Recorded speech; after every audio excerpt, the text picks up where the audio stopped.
அண்மை செய்தியை பார்த்து வருகிறோம். சென்னை ஏரிகளிலிருந்து நீர் திறக்கப்படும் நிலையில் மக்கள் அச்சப்பட தேவையில்லை என நீர்வளத்துறை அறிவுறுத்தி இருக்கிறது. இதுகுறித்த விவரங்களுடன் செய்தியாளர் அபினேஷ் இணைந்திருக்கிறார். அபினேஷ், என்ன அறிவுறுத்தல்களை நீர்வளத்துறை வழங்கியிருக்கிறது? சென்னைக்கான குடிநீர் ஆதாரங்களான பூண்டி, செங்குன்றம், சோழபுரம், செம்பரம்பாக்கம், தேர்வாய் கண்டிகை, வீராணம் உள்ளிட்ட 6 நீர்நிலைகள் இருந்து வருகிறது.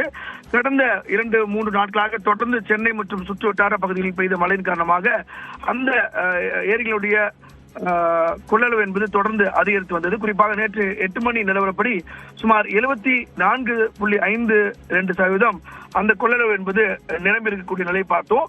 இந்த நிலையில சென்னைக்கான குடிநீர் ஆதாரங்களான செம்பரம்பாக்கம், புழல், பூண்டி ஆகியவற்றில் முன்கூட்டியே வெள்ள நீர் திறக்கப்பட்டு போதுமான இடைவெளியில் பராமரிக்கப்பட்டு வருவதால் மிக கனமழை பெய்தாலும் வெள்ள நீர் திறப்பின் அளவு மட்டுப்படுத்தப்பட்டு அடையாறு மற்றும் கொசத்தலை ஆற்றில் பாதுகாப்பாக கடலை சென்று அடையக்கூடிய வகையில அந்த நீர் அவ்வப்போது இடைவெளி விட்டு திறக்கப்பட்டு வருவதாக தமிழ்நாடு அரசுடைய நீர்வளத்துறை என்பது தெரிவித்திருக்கிறது. எனவே பொதுமக்கள் யாரும் அச்சப்பட தேவையில்லை எனவும் நீர்வளத்துறையின் சார்பில் தெரிவிக்கப்பட்டிருக்கிறது.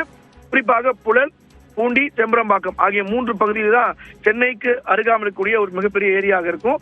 எனவே அது நிரம்பினாலும் கூட ஒவ்வொரு இடைவெளிக்கு பராமரிக்கப்பட்டு அவ்வப்போது நீர் வெளியேற்றப்பட்டு வருவதால் பொதுமக்கள் யாரும் அச்சப்பட தேவையில்லை என நீர்வளத்துறை அதிகாரப்பூர்வமாக தெரிவித்திருக்கிறது.